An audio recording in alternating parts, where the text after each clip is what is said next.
Pulso político. Amigos, una vez más le agradecemos la invitación al señor economista Alfonso Viñes. Justamente queríamos ver qué nos ha dejado en materia económica el 2024, señor Viñes, para que lo entendamos el común de los peruanos. Bueno, buenas tardes con la distinguida audiencia.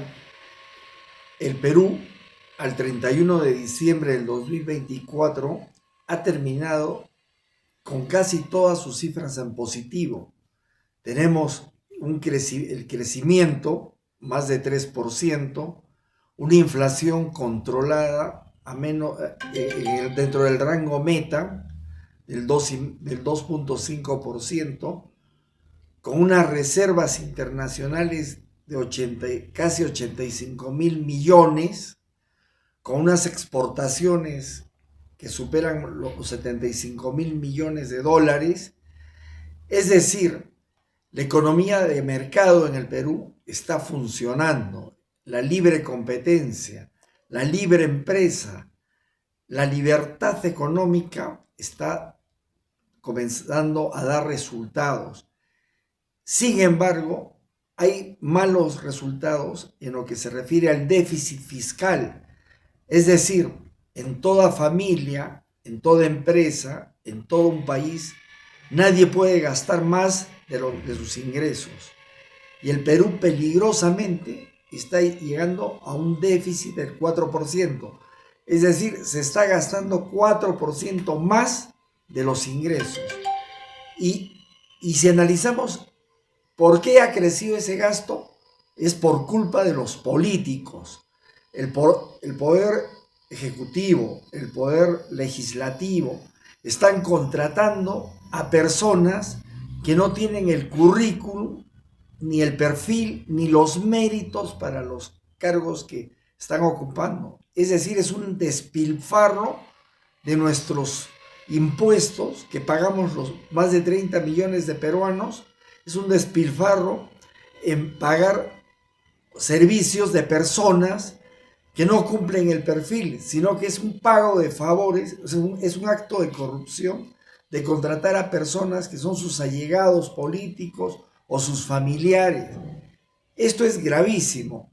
Todo el esfuerzo privado lo pueden destruir los políticos. Igualmente en el Congreso. Se ha visto que hasta contratan a prostitutas, hay un caso de prostitución.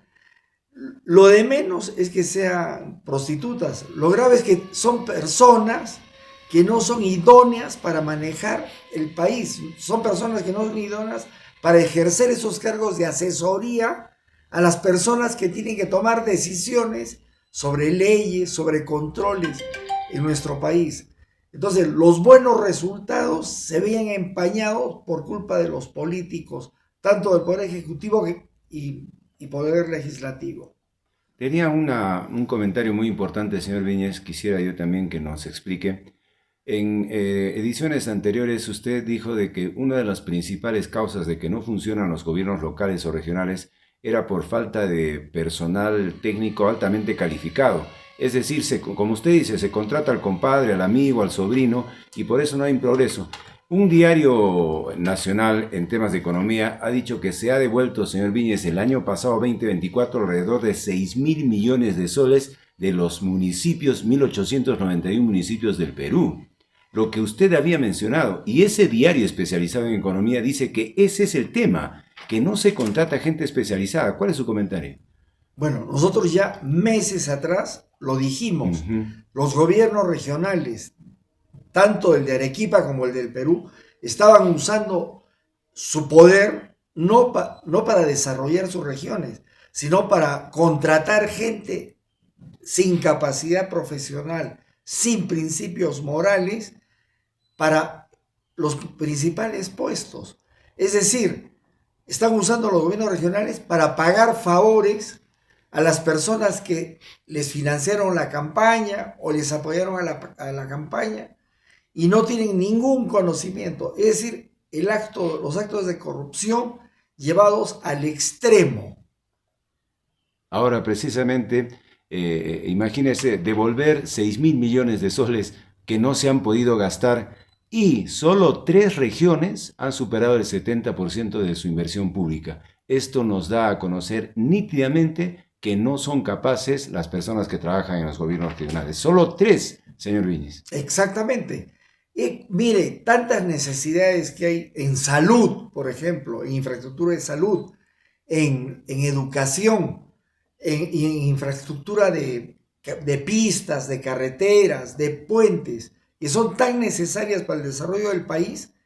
En vez de invertir en eso, están buscando cómo robar, esa es la palabra, cómo robar el dinero de las regiones.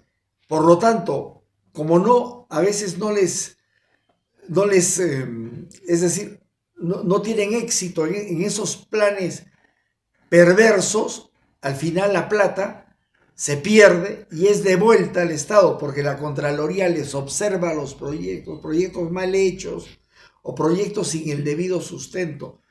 O sea, es penoso que un país que con tantas necesidades devuelva el dinero y no lo use apropiadamente en salud, educación, en infraestructura del país. Imagínense que no solo son gobiernos regionales y locales. El Ministerio de Salud que usted acaba de mencionar solo ha ejecutado el 40% de su inversión. Exactamente. ¿Por qué? Porque no tiene personas idóneas, capaces que administren esos recursos y los destinen para obras de importancia. Es decir, no hay personas que puedan manejar eficientemente el presupuesto del país. Ahora, una visión totalmente económica, ¿qué nos espera este 2025? ¿Debemos manejarnos de la misma manera, el BCR, el ministro de Economía, o hay algún tipo de peligro en esta materia? Bueno, las expectativas de parte de los inversionistas privados son optimistas en su mayoría. A pesar de que ya viene un año electoral, hay un optimismo en que la economía peruana va a seguir creciendo. Se estima que más o menos será en un 3%, que no es suficiente, porque para satisfacer los requerimientos de nuestro país necesitamos crecer al 7 u 8%, pero ya el mero hecho de crecer 3% es algo favorable. Luego, según el Banco Central de Reserva, la inflación va a seguir dentro del rango meta. Por lo tanto, eso es una noticia muy buena. Lo único que sigue causando preocupación son el déficit fiscal. El déficit fiscal. Que tanto el Poder Ejecutivo como el Parlamento, ellos no hacen mea culpa de sus gastos. Quieren seguir derrochando dinero, malversando dinero en asesorías inútiles, asesorías corruptas. El Poder Ejecutivo sigue contratando técnicos. Como se ha dicho, el gasto corriente es el 70%, casi el 70% del presupuesto. Pero ojalá fuera un gasto corriente que se aproveche. Es un gasto corriente que significa malversación de fondos, derroche, en perjuicio de todos los peruanos. Cuando hablamos de gasto corriente, señor Viñez, se refiere a una empresa, una institución con sus gastos, digamos, de remuneraciones, compra de escritorios, compra de computadoras, todo eso. Alquileres. Bueno, se ve que hay unos negociados repugnantes con los alquileres de las oficinas del Estado. Eso es un delito que impunemente está pasando en este gobierno. Entonces, este gasto corriente que es un derroche, que es una malversación de fondos, parece que va a seguir este 2025 y eso ocasiona déficit fiscal, lo cual es peligrosísimo porque nuevamente eso puede ocasionar procesos inflacionarios y otros males a la economía. Parece que no va a haber sobresaltos en el 2025 en materia económica, pero, señor Viñez, así seamos fríos, si hubiera una vacancia, un tema político bastante puntiagudo para la economía peruana, ¿usted cree que deteriorará el crecimiento? Personalmente, pienso que cualquier crisis política que se genere va a causar daño a la economía. Porque en este momento, a pesar de toda la incertidumbre y de los riesgos, hemos crecido. Porque más o menos hay una estabilidad. Con todos estos conflictos hay una estabilidad.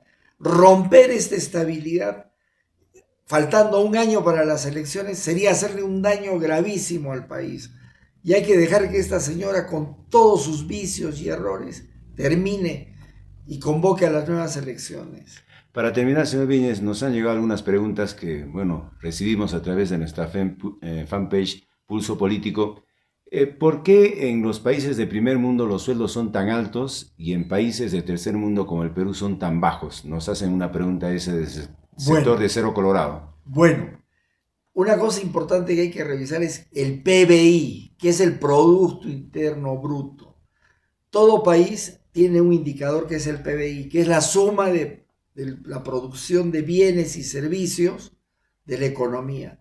En la medida que ese PBI es más alto, permite que los ciudadanos de un país tengan más altos ingresos. Lamentablemente o felizmente para ellos, los países desarrollados tienen un PBI muy alto. En cambio, los países subdesarrollados tienen un PBI muy bajo porque no tienen una industria avanzada. O sea, su producción... Producimos poco. Producimos poco. Y eso se debe a que no se fomenta la inversión. Los países avanzados atraen inversión de todo el mundo. Inclusive los países pobres invierten en Estados Unidos, en Europa. ¿Por qué? Porque esos países brindan confianza a los inversionistas. Entonces, al revés, nosotros acá brindamos desconfianza a los inversionistas. El haber elegido a este señor del Castillo ha generado una enorme desconfianza en los inversionistas. ¿Cómo es posible que se elija una persona discapacitada mentalmente para que gobierne un país? Entonces, en vez de subir nuestro PBI, nosotros mismos lo bajamos. Nosotros mismos lo bajamos, porque no generamos más producción de bienes y servicios. Por ejemplo, esto que hemos incrementado las exportaciones a 75,000 millones, eso está incrementando nuestro PBI. La minería está incrementando nuestro PBI. Y eso se refleja en sueldos, porque al haber más minería, la minería es la que paga los mejores sueldos del país. La agroexportación también paga buenos sueldos. Entonces, esto permite que se incrementen los ingresos de los ciudadanos de un país. Pulso Político.